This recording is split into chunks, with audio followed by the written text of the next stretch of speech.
ಕರ್ನಾಟಕ ರಾಜ್ಯದ ಹವಾಮಾನ ಮುನ್ಸೂಚನೆ. ನಾನು CS ಪಾಟೀಲ್, ವಿಜ್ಞಾನಿ, ಹವಾಮಾನ ಕೇಂದ್ರ, ಬೆಂಗಳೂರು. ನಾನು ಮುಂದಿನ 7 ದಿನಗಳವರೆಗೆ ಕರ್ನಾಟಕ ರಾಜ್ಯದ ಹವಾಮಾನದ ಮುನ್ಸೂಚನೆಯನ್ನು ಸಂಕ್ಷಿಪ್ತವಾಗಿ ವಿವರಿಸುತ್ತೇನೆ. ಇಂದು ಕರಾವಳಿ ಜಿಲ್ಲೆಗಳಲ್ಲಿ ವ್ಯಾಪಕವಾಗಿ ಮಳೆಯಾಗಿದ್ದರೆ ಉತ್ತರ ಹಾಗೂ ದಕ್ಷಿಣ ಒಳನಾಡಿನ ಜಿಲ್ಲೆಗಳಲ್ಲಿ ಹಲವು ಕಡೆ ಮಳೆಯಾಗಿದೆ.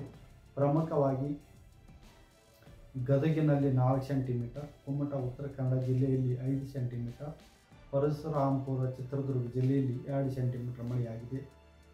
ಈಗಿರುವ ಹವಾಮಾನದ ಸಿನಾಪ್ಟಿಕ್ ಸ್ಥಿತಿ ಏನೆಂದರೆ, ಬಂಗಾಳ ಉಪಸಾಗರದಲ್ಲಿ ಉತ್ತರ ಭಾಗದಲ್ಲಿ ಸರ್ಕ್ಯುಲೇಷನ್ 5.8 ಕಿಲೋಮೀಟರ್ ಎತ್ತರದವರೆಗೆ ಇದೆ. ಇದರ ಪರಿಣಾಮದಿಂದ ಸೆಪ್ಟೆಂಬರ್ 25ರಂದು ವಾಯುಭಾರ ಕುಸಿತವಾಗುವ ಹೆಚ್ಚಿನ ಸಾಧ್ಯತೆ ಇದೆ.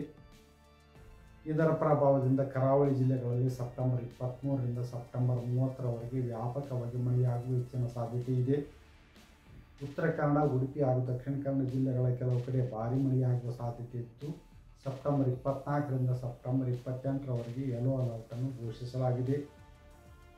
ಉತ್ತರ ಒಳನಾಡಿನ ಜಿಲ್ಲೆಗಳಲ್ಲಿ ಸೆಪ್ಟೆಂಬರ್ 24ರಿಂದ ಸೆಪ್ಟೆಂಬರ್ 26ರವರೆಗೆ ಹಲವು ಕಡೆ, ಸೆಪ್ಟೆಂಬರ್ 27ರಿಂದ ಸೆಪ್ಟೆಂಬರ್ 30ರವರೆಗೆ ವ್ಯಾಪಕವಾಗಿ ಮಳೆಯಾಗುವ ಹೆಚ್ಚಿನ ಸಾಧ್ಯತೆ ಇದೆ.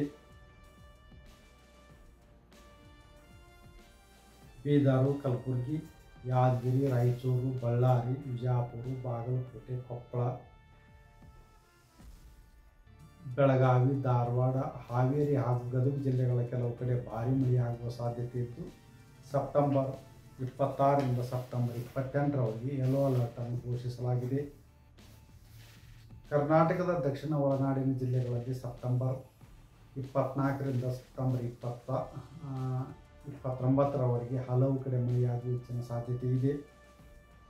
ಬೆಂಗಳೂರಿನಲ್ಲಿ ಸೆಪ್ಟೆಂಬರ್ 24ರಿಂದ ಸೆಪ್ಟೆಂಬರ್ 28ರವರೆಗೆ ಹಗುರದಿಂದ ಸಾಧಾರಣವಾಗಿ ಮಳೆಯಾಗುವ ಹೆಚ್ಚಿನ ಸಾಧ್ಯತೆ ಇದೆ.